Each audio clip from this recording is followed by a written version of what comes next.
श्री राम मंदिर प्रांगण में पहली बार ऐसा आयोजन होने जा रहा है जो हमारे वृंदावन से वक्ता जी आ रहे हैं, पूज्य श्री सलील महाराज जी।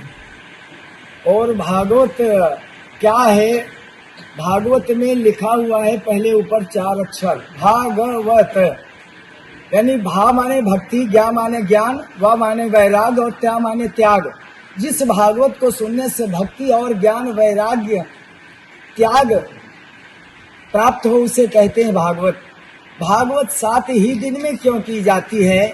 इसका मतलब ये है कि राजा परीक्षित को जब समीक ऋषि के पुत्र श्रृंगी को श्राप लगा कि आज से 7वें दिन तुम्हें तक्षक नाग डस लेगा, तो वो जाकर के सुखदेव जी के शरण में गए। सुखदेव जी महाराज उनको 7 ही दिन में मोक्ष प्रदान कराया। वो तक्षक आया, पर भगवान की कृपा से उनका ध्यान में मग्न होकर के और भगवान के स्वयं धाम को चले गए थे। अब ये भागवत की बात, भागवत किसने किसको सुनाया? ब्रह्मा जी ने पहले 4 श्लोकों वाली भागवत ब्रह्मा जी को विष्णु जी ने सुनाया, फिर ब्रह्मा जी ने नारद जी को सुनाया, नारद जी ने फिर वहां पर वेदव्यास जी महाराज को सुनाया। वेदव्यास महाराज के पुत्र थे सुखदेव महाराज, सुखदेव महाराज ने कथा राजा परीक्षित को सुनाई थी। इस प्रकार से भागवत का प्रचार प्रसार हुआ। इस कलिकाल में कहा गया है धन्यम भगवती वार्ता प्रेत पीड़ा विनाशिनी। धुंधकारी जैसे प्रेतों को तारने वाली श्रीमद् भागवत कथा साधारण मनुष्य की गिनती क्या है। इसलिए आप राम मंदिर में आकर के और श्रीमद् भागवत का रसस्वादन करके अपने जीवन को धन्य बनाए। सभी हमारे यहाँ के वासियों से निवेदन है कि राम मंदिर में आकर के श्रीमद् भागवत का रसस्वादन करके अपने जीवन को कृतार्थ करें, धन्य बनाए। धन्यम भगवती वार्ता प्रेत विनाशिनी। जब धुंधकारी प्रेत योनि से तरकर देव योनियों में स्वर्ग को जाने लगा विमान में बैठकर, उस समय धुंधकारी स्वयं अपने मुख से श्लोक बोला, धन्यम भगवती वार्ता, धन्य है ये भागवत, धन्य है जिसको सुनने से प्रेत तर जाते हैं। साधारण मनुष्य की क्या गिनती है। आइए यहाँ पर भागवत सुनकर अपने जीवन को कृतार्थ करिए। जय श्री राम, जय श्री राम। सगळ्या हिंदू भावबंधू, गोयच्या भावबंधूंक नमस्कार। आमचे राम मंदिर सेवा समिती आणि विश्व हिंदू परिषद हे दोघांनी मिळून हे भागवत कथाचे आम्ही कार्यक्रम दवरला आसा। 8 तारीख ते 14 तारीख या दरम्यान आम्ही दवरला जातो आणि सकाळचे 12 12:30 8 ट्रकेक कलश यात्रा जातली आणि दामोदर देवळांच्यान ते हांगा पर्यंत येतले। आणि हाजो सगळ्यांनी गोंयच्या इवन आमचे हिंदू बांधव आसा, भगिनी आसा पळय, तांच्यांनी ह्या भागवत कथेचो उपक्रमाचो घेवपाचो, लाभ घेवपाचो। कित्याक की ह्या मुरगांव तालुक्यांत पयली फावट हे भागवत कथा राम मंदिर सेवा समिती आणि विश्व हिंदू परिषद हे आमी करतात। कळ्ळें न्ही? कित्याक लागून करता म्हणजे भागवत कथेन भितर ते ऐकत जाल्यार हिंदूच आमच्या राजा प्रमाणे सकारात्मक ऊर्जा जाता। सगळ्यांच्या आंगान भितर सकारात्मक ऊर्जा येवपाक जाय आणि भागवत कथे आयकतकूच सकारात्मक ऊर्जा येतकूच सगळ्यांचे बरें जातले म्हणजे आमचो एक विश्वास। त्या खातीर हे आता सेवा समितीचे आमचे वेद प्रकाश पांडे हे अध्यक्ष आसा, ताचे फुडाकार घेवन आमी ताका एक तेंको दिला। आणि आमचे यशवंत बांदेकर ह्या मुरगांव तालुक्याचे मठ मंदिर प्रमुखाचे प्रमुख आसा, म्हणजे तालुक्याचे प्रमुख आसा आणि इनिशिएटीव घेवन ते केल्ले आसा। आनी ताका लोकांनी सगळ्यांनी आमचे हिंदू बांधव भावांनी सगळ्यांनी ताका येवन हे आशिर्वाद घेवपाचो हे म्हाजें म्हणणें आसा।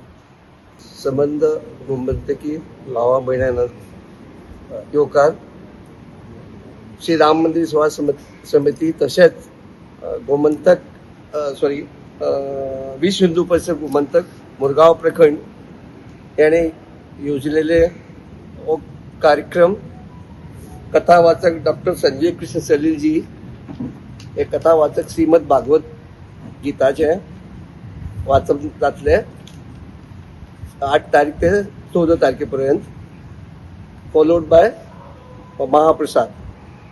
सगळे गोंयकार भावांक, वास्कोचे रहिवासी, गोमंतकी तांकां आव्हान आसा आपले सहकुटुंब भाव भयणांक घेवन हांगासर येवचे, हाचो लाभ घेवपाचो आनी जे कार्यक्रम हे ठरोवन हाडल्या पळय हे सगळ्यांक बरे भाशेन आयकून कर्तव्यनिश्ठांनी सादर करता आणि सगळ्यांनी येऊन याचा लाभ घेवपाचो। मुख्य जो करने वाले हैं श्री डॉक्टर संजय कृष्ण सलील जी, जो मथुरा वृंदावन से आ रहे हैं।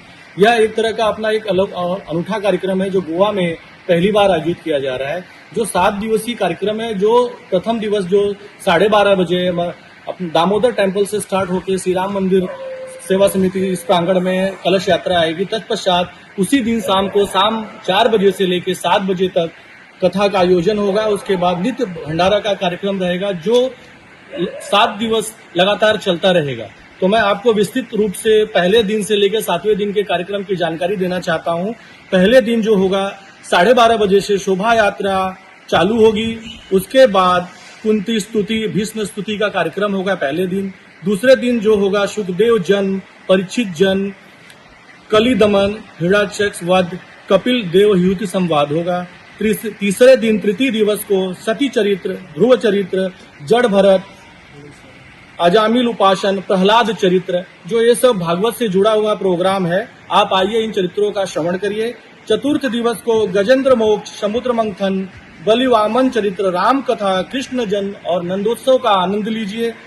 पंचम दिवस को यानी 5वें दिन को बाल लीला, कृष्ण जी के चरित्र को जो बाल अवस्था को दर्शाया जाएगा। काली मर्दन जो लीला होगी वो दिखाया जाएगा, गिरिराज पर्वत लीला, और उसके बाद होली महोत्सव का आयोजन होगा। जो वृंदावन मथुरा मन में जिस प्रकार से होली मनाई जाती है वो आपको यहाँ पे देखने के लिए मिलेगा, जिसको हम लोग फूलों की होली कहते हैं, उस तरह का आयोजन होगा। 6वें दिन उसके बाद रामलीला होगी, कंस जी का वध होगा, रुक्मिणी विवाह होगा। तो इस तरह से जो कृष्ण और राम जी से दोनों लोगों से जुड़े हुए पूरे 6 दिन का कार्यक्रम है। 7वें दिन जो है सबसे प्रमुख दिन है, जिसमें सुदामा चरित्र, कृष्ण उद्धव संवाद और श्री भागवत पूजन का कार्यक्रम होगा। तो सुदामा चरित्र, कृष्ण उत्सव संवाद, ये कृष्ण में लीला में एक बहुत महत्वपूर्ण चरित्र रखता है कि सुदामा और कृष्ण का मिलन, मतलब एक तरह से ब्राह्मण और एक तरह से राजा का मिलन, या भगवान और एक तरह से नॉर्मल पब्लिक का मिलन, इस तरह से है। आप आइए और इसका श्रवण कीजिए और महाप्रसाद ग्रहण करिए। धन्यवाद। जय श्री राम। सबको हमारा नमस्कार है। श्री राम मंदिर सेवा समिति की तरफ से श्रीमद् भागवत कथा का आयोजन श्री राम मंदिर में हो रहा है। 8 तारीख से 14 तारीख तक कथा होगी। 8 तारीख को 12 बजे दामोदर मंदिर से श्री राम मंदिर तक कलश यात्रा आएगी और कथा 4 बजे से 7 बजे तक शाम को है। उसके बाद भंडारा होगा। जय श्री राम। हांव यशवंत बांदेकर, वास्को मठ मंदिर प्रमुख ह्या नात्यान सगळ्यांकडे विनंती करता की हो श्रीमद भागवत कथा हो जो कार्यक्रम 8 ते 14 तारीख पर्यंत आसा, तेन्ना हेचो सगळ्या गोंयकारांनी, समस्त गोमंतकाच्या लोकांनी, तशेंच वास्को मुरगांव प्रखंडाच्या लोकांनी, देवस्थानांनी सगळ्यांनी बरोबर येवचे आणि ह्या कार्यक्रमाचो लाभ घेवचो अशी सगळ्यांकडे विनंती करता। जय श्री राम।